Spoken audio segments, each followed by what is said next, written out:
It is my great pleasure then to introduce Claude Brezinski from University of Lille in France. Again, as all of our speakers, the CV and accomplishments and everything that he's contributed, both in books and papers and to the knowledge of our field, is too great to list here. So I just refer to his website and to other places to see. And he'll be talking today about something that he's quite an expert on, which is the life and works of Cholesky. So please, I give you the floor. Okay, so thank you to Dirk and Jörg for their invitation. I am sorry not to be able to come to Galway. I am sure it's a splendid place, but it was a little bit complicated to go there. So I will speak about Cholesky. I am sorry for those who already listened to such a talk about Cholesky. So everybody, all of you know what Cholesky method is. You want to solve a system of linear equation where the matrix A is symmetric and positive definite. You cut it in two parts, L by its transpose, where L is a lower triangular matrix. So your system can be written like that.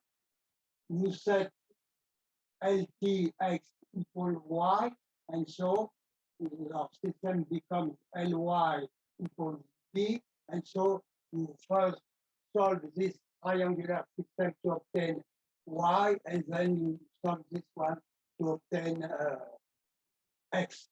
So this is simply Cholesky method that we all taught to our students. So Cholesky, despite of his name, like me, is French.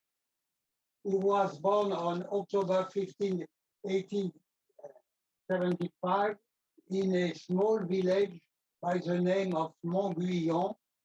It's around 35 kilometers northeast of Bordeaux. His father, André, was an hotel keeper, and his mother was, her name was Marie Garnier. And this is a map. You all know where Bordeaux is. It's here, the Atlantic Ocean is over there. You certainly know this town, which is Cognac, and he was born there in Montguillon.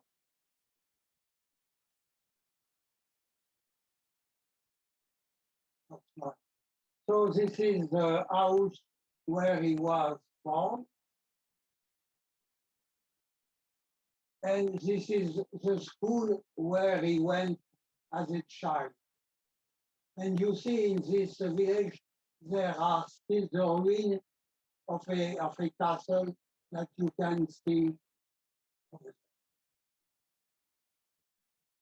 So he first went to high school in a nearby town, Saint-Jean d'Angély, and he obtained his baccalaureate. What is it for you? Maturité or something like that, in Bordeaux in 1893. And 2 years later, he succeeded to enter to École Polytechnique. And École Polytechnique, you have to study there for 2 years. It's certainly one of the most famous schools in France with École Normale, which is a small one. And here is a photo of him when he was a student. The students in Polytechnic are still dressed, not every day, of course, are still dressed like this. And on July 14, the French National Feast, they go parade on the Champs-Élysées with other military school. It's a military school. The color is dark blue. So he had very well-known professors at École Polytechnique, Camille Jordan and Georges Humbert for analysis. This one is less well-known, Émile Hague for geometry, Octave Calandro for astronomy and geodesy. This is important to see that he had lecture on geodesy, and Henri Becquerel, the Nobel Prize winner in physics for physics. And when you finish École Polytechnique, you have to enter in another school. And the school in which you enter depends on your rank uh, when you finish the Polytechnique. The school where you are able to enter depends of your rank. And you choose to enter at the École de l'application de l'artillerie et du génie. This school was in Fontainebleau at this time. And among others, at this school, he had a lecture on ballistic and topography. And he ended the fifth over 86 students. Then he was in the army. In October 1899, he became as a lieutenant in an artillery regiment. And from January to June 1902, he was sent to Tunisia and again in Tunisia from November 1902 to May 1902. And then he was sent to Algeria. They were, at that time, they were French colonies, Algeria and Tunisia. In 1905, he was appointed to the geographical service of the headquarters of the army. At that time, what they had to do was to measure the length of the meridian passing through the city of Lyon. You will see in a minute what it is. But 2 years after, he married his first cousin, Anne-Henriette Brunet, which was 3 years late, no, 7 years younger than him, and they will have 4 children. One of the child was born after the death of. So this is the meridian of Lyon that he has to measure. When you want to draw a map, you have to draw this triangle. How do you do that? You first begin to measure the length of a segment, which is called the basis. And of course, you have not to do that in the mountain, but on a flat country, because otherwise it's much more difficult. And after the measure of this basis, you only measure angles, because it's much more precise to measure angle than to measure length of the triangle.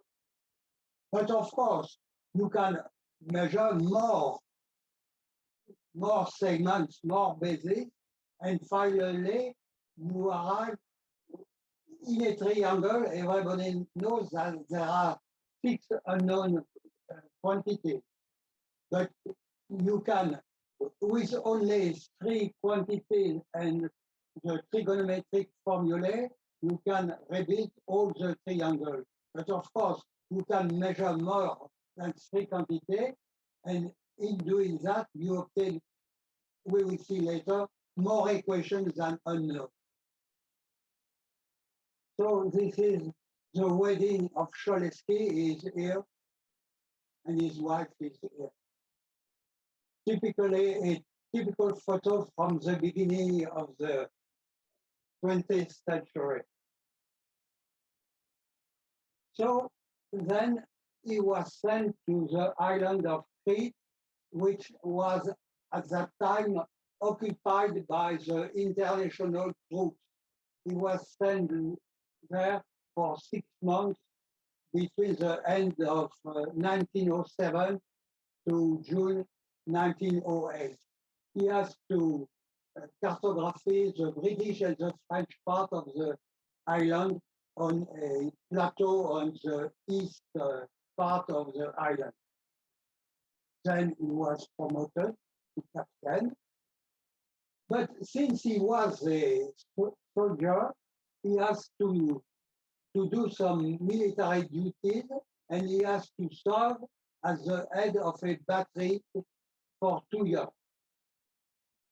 So he stopped doing topography and measuring during these 2 years. In October 1911, he was again appointed to the Geographical Service of the Army as head of surveying in Tunisia and Algeria. And he stayed in this country until August 2, 1914, which was the day of the beginning of the war. He was head of the topographical service in Tunis. With Michela, we were in Tunis some years ago, and we tried to find out where he was living, but they changed all the names of the street. This was impossible. This is a photo of Cholesky here with his wife when he was in Crete. At that time, you cannot see it on this photo, but his wife was pregnant and she was following him on a, not on a horse, on a, what is the name for? Not horse, an âne in French. I don't know the name, but anyway. So after 3 months, so this was the war. After 3 months as the head of a battery, he was appointed again at the Geographical Service of the Army and worked on canvas for shooting. What are canvas for shooting? When you during the war, they listen at the noise of the guns of the enemy, and they have to locate where they are, and they have to draw maps to shoot them, and this is called canvas. From September 1916 to February 1918, he was sent to Romania and he became the head of the Geographical Service and he completely reorganized the Romanian Geographical Service. Then he was promoted as a commandant, and then in June 1918, he was appointed to the regiment of artillery under General Mangin. And this army, while fighting very, very hardly in Picardy, Picardy is the region northeast of Paris, around 150 kilometers. And on August 31, he was killed there. So he was only 43 years old. So he was first buried in a cemetery, and then the grave was moved in another cemetery, a military cemetery. So this is the map where he was killed here. in Bagneux. For those who know France, Soissons is here, and Compiègne is here, and Paris is over there. And this is his grave. His first name was André Louis, but he called himself René. You can see it's written René. So, what about his scientific work? He was a topographer for the army. His work mainly consisted in drawing maps at various scales, but he was also teaching in a school, École spéciale des travaux publics du bâtiment et de l'industrie, which was founded by Léon Hérol. The studies were only by correspondence, and Cholesky had to write lecture notes for students. And in the archive, I will describe you the archive later, we found many manuscripts which in fact were incorporated to a book he published around this year. It contains 442 pages, 100 figures, and 18 photos of instruments. This book was quite successful since it had at least 7 editions, and it was still in the catalog of the publisher Hérol 30 years after the death of Cholesky. He wrote also another book that you will see, and in the archive, there is another book entitled Lecture on Graphical Calculus, and many manuscripts describing the use of instruments of topography, military documents, and the organization of the work of a geographical officer, and shooting, and so on. This is his book. It is here on my shelf. So you can see it. It. And I have also this one over there too. And this is a table of contents of his cours de calcul graphique.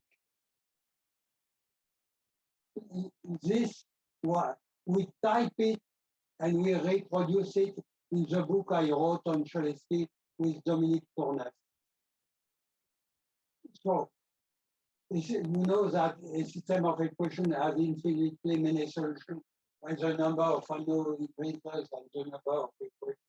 And among all possible solutions, one looks for the solution minimizing the sum of the square of the unknown. And this is what Cholesky had to do, because this is a page of this book. He draws his triangle, and if the triangle are too wide, inside of them, you draw smaller triangle to reach the scale that you want for your map. And when the matrix is symmetric, you all know that the Gauss method makes no use of this property and needs too many arithmetical operations. And Otto Toeplitz, a German mathematician, in 1907, he showed that an Hermitian matrix can be factorized into the product L star with L lower triangular, but he gave no rule for obtaining L. It was a purely theoretical result. Here is Toeplitz. After Cholesky wrote nothing on his method. His method was only presented for the first time 6 years after the death of Cholesky by another topographer of the army, Ernest Benoit, but the method remained completely unknown outside the circle of French military topographers. This is Benoit. And Cholesky's method was reversed by Jack Todd. Jack Todd has to teach a course in numerical analysis at King's College in London, and thus he did not know, he know almost nothing about linear algebra, and he wrote that in this year, offered a course at King's College, while we had some wartime experience in numerical mathematics, including characteristic values of matrices, we had little to do with the solution of systems of linear equation. In order to see how this topic should be presented, we made a survey of math reviews, easy at that time, and found a review of a paper by Henry Jensen, written by Bodevig, and Jensen wrote, Cholesky methods seems to possess all advantages. And so Jack Todd decided to teach Cholesky method. But he did not find the original paper. And among the students of Todd, there was Leslie Fox, who became interested in Cholesky method. He took it back to the National Physical Laboratory when he and his colleagues studied it deeply. And from this paper, Cholesky method became known. And these colleagues were James Wilkinson and Alan Turing.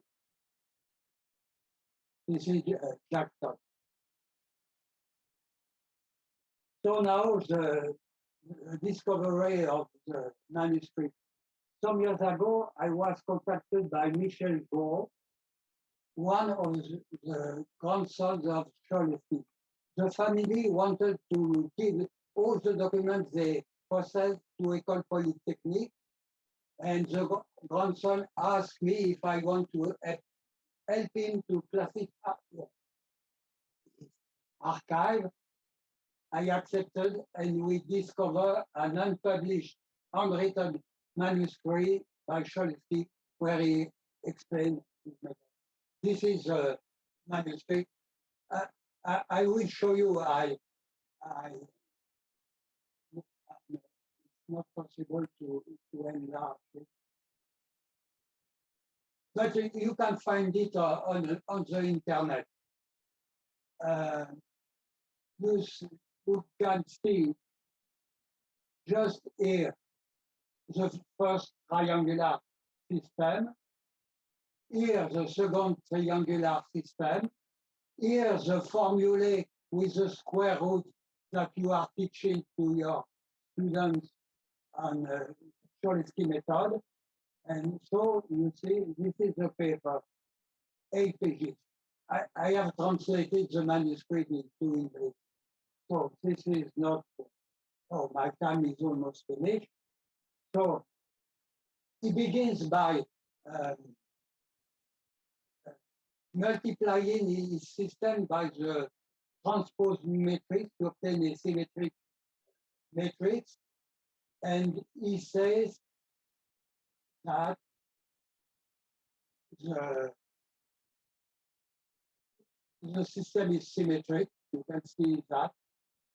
And then he says it will be easy if we can transform the system into a first system of that form. And then once you have found this system, you have to solve a second system. The first system gives you the gammas, and once you have the gammas, you solve this second system and you obtain the lambda, which are the solution of your original system. And here are the formulae we are teaching to our students about Cholesky method. Okay. And now it says that the computation can be presented in a convenient way. This is very important because all the computation have to be done by soldiers, some of them having no mathematical power. And so he explained how to do that on a mechanical calculator. You will see it at the end. And he shows here, he shows that you can factorize your matrix into two triangular matrix, but that you can have different diagonals. And here he shows that it's better that both diagonals are the same because you have less rounding errors by doing that. He was aware of the rounding error at that time. And this is, you see, this is the rounding error analysis, which is, and then he has to extract the square root. And here he gave a method which is nothing else than Newton's method for extracting the square root that we know. And he realized that the convergence is quadratic. And then he gave a method for checking if there was no error in the computation. And then numerical examples, a system of 10 equations with 10 unknowns can be obtained with 5 exact figures in 4 to 5 hours, including the verification of the equation and the computation of the range. By this method, several systems over 30 equations were solved, and in particular, a system of 56 equations. And you say the date is 1910 here, but I am sure he obtained his method around when he was in Algeria or Tunisia, because he says that this last case is part of a compensation calculation of the altitude of the primordial shell of triangulation of Algeria. So this was the calculator used for its computation. It's called the dactyl. Okay, the family, I will skip this. This is the family tree. Is here. You see how many brother and sister he had? He was there. Okay. Some photos now to end. We have plenty of pages where he drew, he made some computations like that. The triangulation with the angles. The angles are not in degrees, but in grades, not in degrees.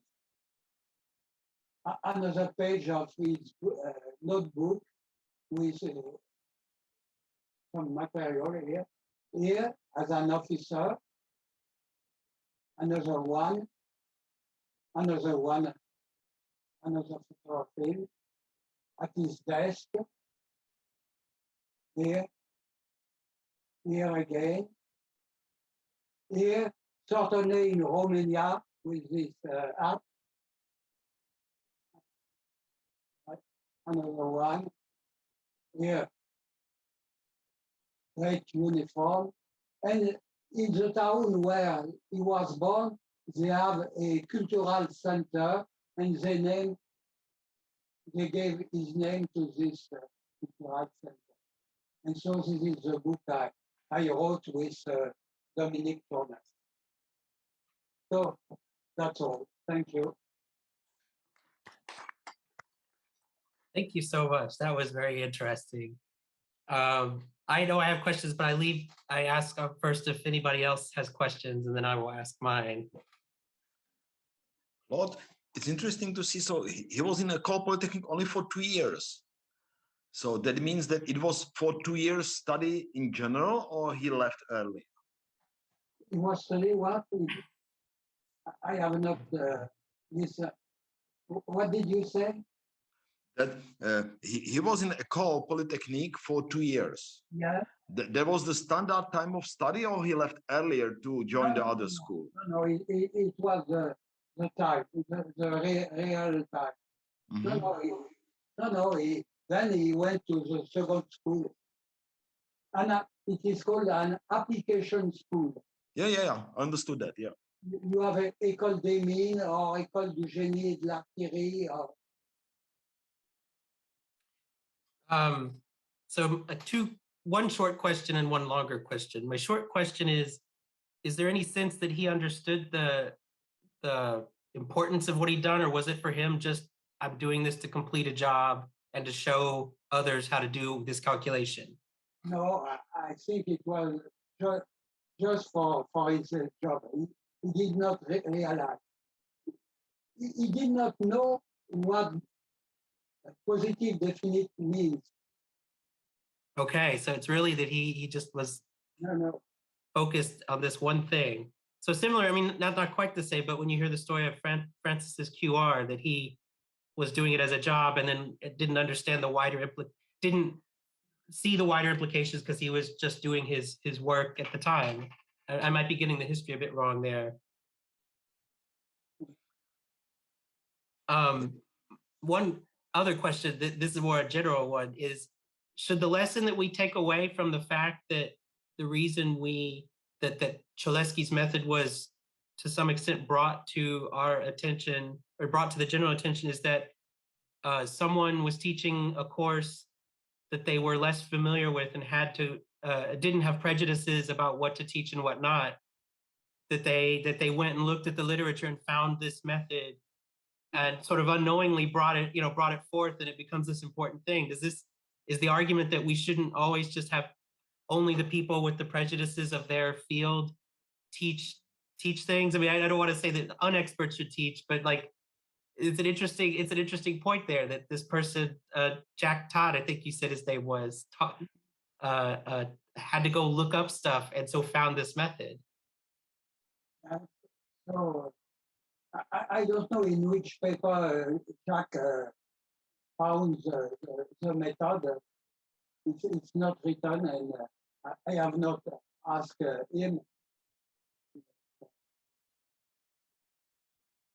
You know another thing. You all know Oberwolfach. You know that Jack Todd was in the American army, and it is him which liberated Oberwolfach. No. Yeah. Oh, that's interesting. It's fascinating story. Yeah. Yeah. So it's all connected. Yeah, it's all connected. Not with Cholesky, but with Jack. Just with Oberwolfach and with the community of mathematicians and mathematics. Yeah. Lovely. Thank you so much. Thank you very much for this talk. May I have one little comment? Sure. Yes. It's fascinating. It's fascinating to see how many just the best French mathematicians or theorists, I would say, like Poincaré, in addition, was also a mathematician and physicist, are essentially engineers. They had a big Descartes, so they had really engineering education and solved practical problems. They really made this breakthrough in theories. But Poincaré was also a student in Polytechnique. Yeah. Many mathematicians in France are issued from Polytechnique. Yeah. All the students of Jacques Louis Lyons on PDEs are issued from Polytechnique. Almost all. That's interesting. Yeah. So thank you so much.